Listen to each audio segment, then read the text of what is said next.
Alright, what's up, YouTube, Grindr, Facebook, Grindr, I don't know, I ran out of funny social network names. It's a new episode of RFI, everybody, and this week we're going to be doing a little bit more electronic type stuff, switching up the genres a little bit because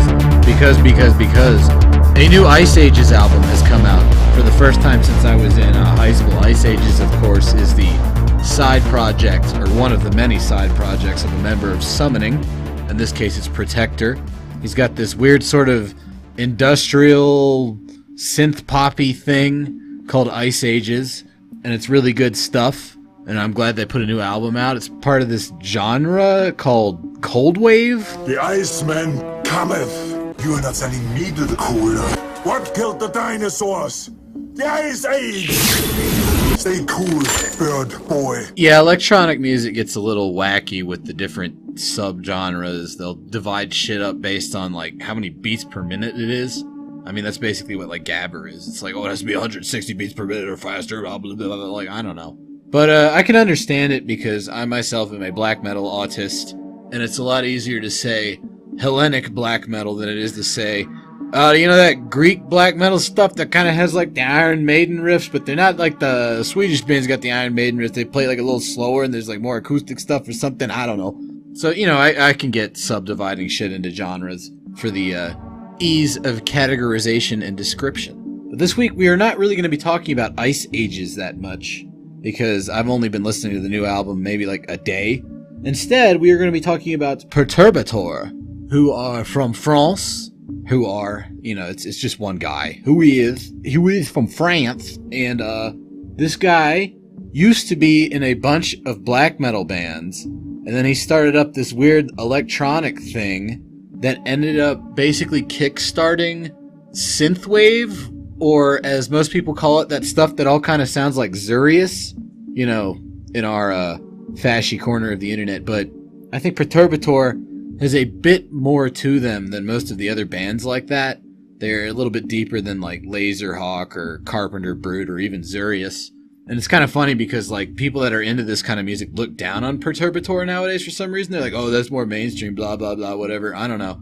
I think Perturbator has a bit more going on inside their music as opposed to just shamelessly emulating the 80s or doing whatever Nazi blah, blah, blah stuff. They have a bit more of a concept. He, you know, I'm used to talking about bands. Sorry, guys. But Perturbator, coming out of black metal, might seem kind of unusual. In fact, they're still signed to a black metal label, Blood Music, and all their CDs have, like, pentagrams and shit on them.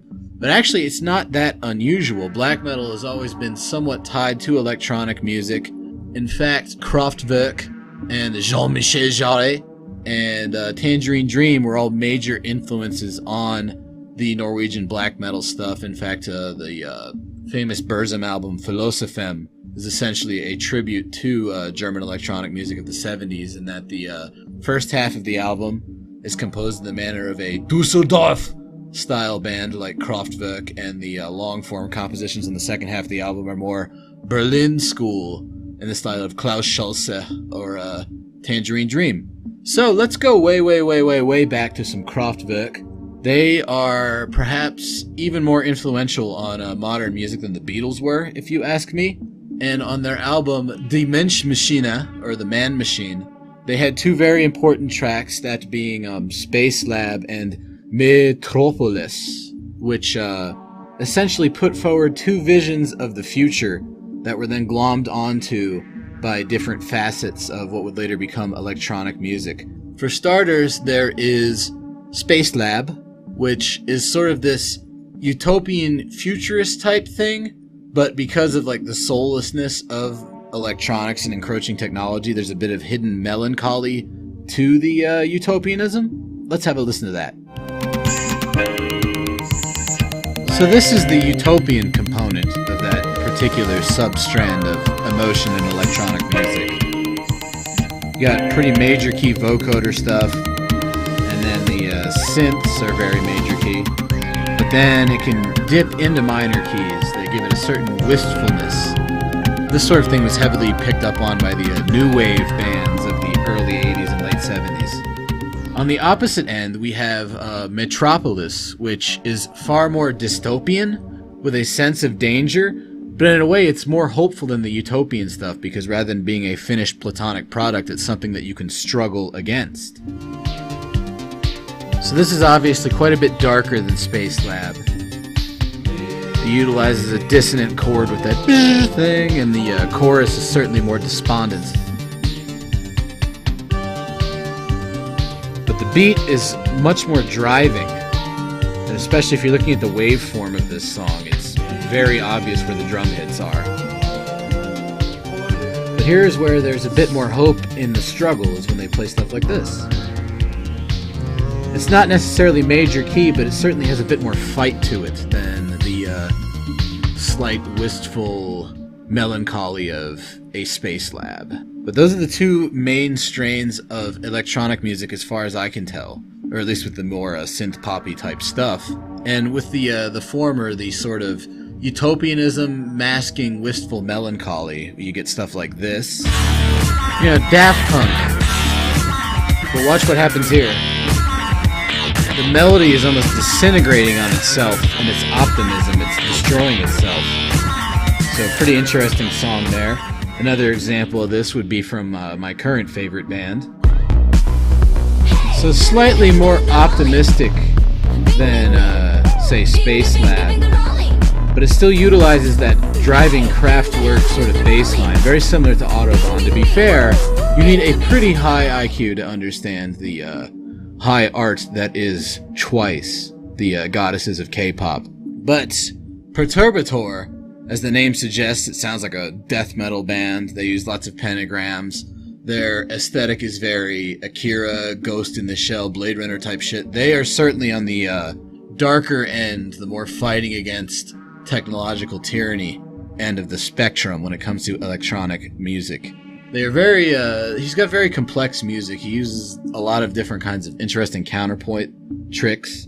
I would say the best album from him is I Am the Night. Particularly the song Ghost Dancers Slay Together, which is named after a Charles Manson line. Does some interesting stuff with motifs and pitting different types of music against each other in the same track. It starts out very foreboding, combative, downright hostile and violent and dissonant. So we have this very percussive, bass-heavy, buzzing, I'd call it a melodic line, but there's almost no melody to it. It's almost entirely percussive. With that slight phaser effect dueling with it, sort of adding to the cacophony. So very good stuff. But later on, more melodic synthesizers come in and are sort of fighting against the darkness, but at the same time they are occasionally vanquished by it as it rears its ugly head. So those are those chilling, icy synths, but beneath that is that lurking evil bass line. And then watch what happens as we get into slightly more melodic territory. With some arpeggios unfolding.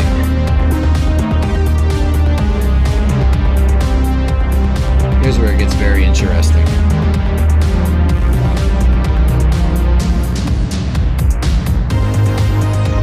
Okay, so it seems more melodic, but watch this. At the end of each melodic phrase is probably the most hostile point of the song. That just punchy bass. Which makes sense because Ghost Dancers Slay Together sounds almost like some kind of weird anime thing, but it's actually a Charles Manson quote. I think he did that on purpose. It's where you'd have to look up what the hell that means. And so you have like the lurking darkness of the actual meaning of the song title versus the aesthetics of it. Later on in the song, it actually moves into quite a bit more positive territory, and even the bass line is slightly morphed to take on a more major key tone.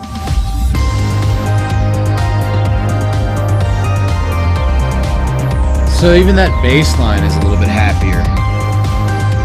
But, like I said, this song is also about fucking murdering people. So, you know, as it gets happier, you also realize what the song is about, and the general aesthetics of everything becomes substantially more disturbing. Hence the name, Perturbator. It's supposed to perturb you.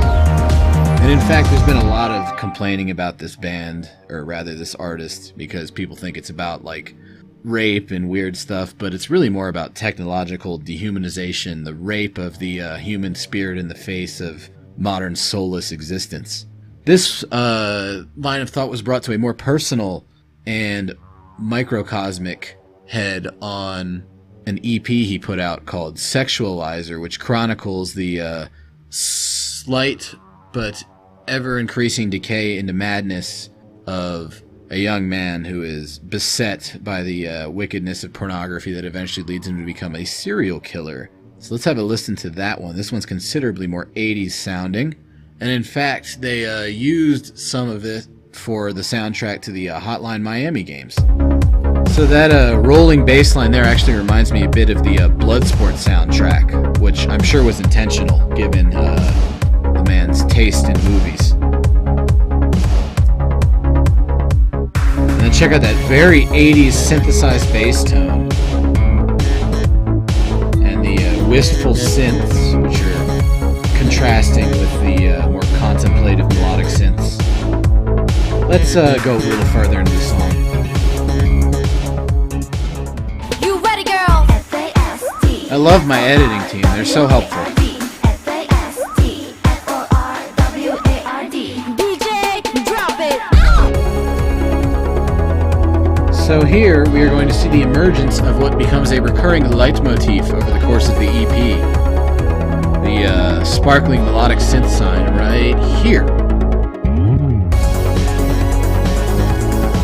So what's interesting about this melody is they bring it back in other tracks in different contexts. So it's all one big kind of concept album type thing. Very interesting stuff. And of course also very danceable. But it is the dance of death, the Totentans. And then later on in this track there's this dank fucking hair metal guitar solo. Fuck yeah! This EP has a lot of 80s cheese in it, but it's intentional and it works. It gives it a much more sleazy feeling, which makes sense given the concept of the album. Check out this fucking part right here. This is dope. Hell yeah. I like it.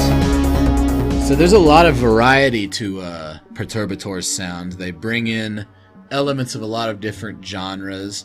For instance, the heavy metal, black metal, and thrash metal influences occasionally become very, very apparent in how the synths are arranged.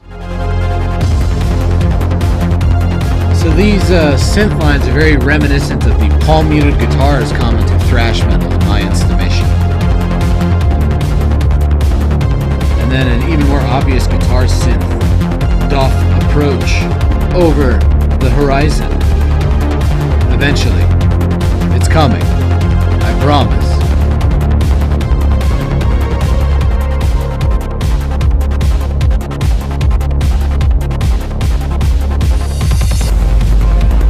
Sounds like a Sega Genesis guitar or something. That's fucking dope.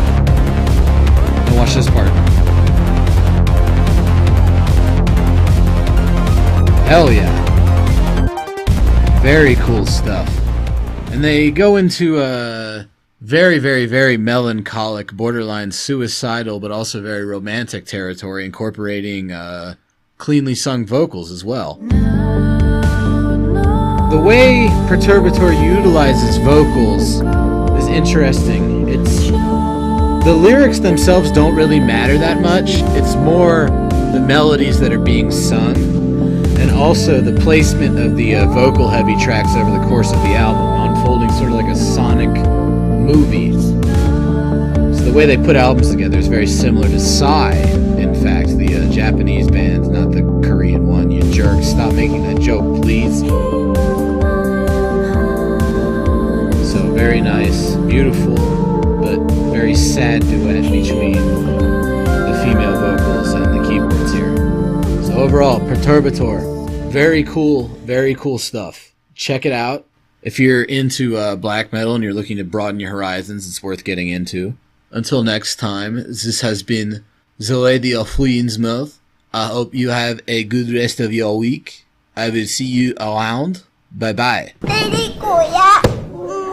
Kick down the door unannounced. While she lay on the couch, I gives a fuck, this your house. Place that crotch on my mouth.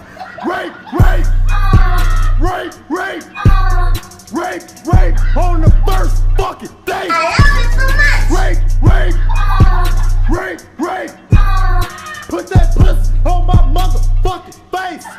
넌 섹시야, 섹시야, 섹시야, 섹시야, 섹시야, 섹시야, 섹시야, 섹시야.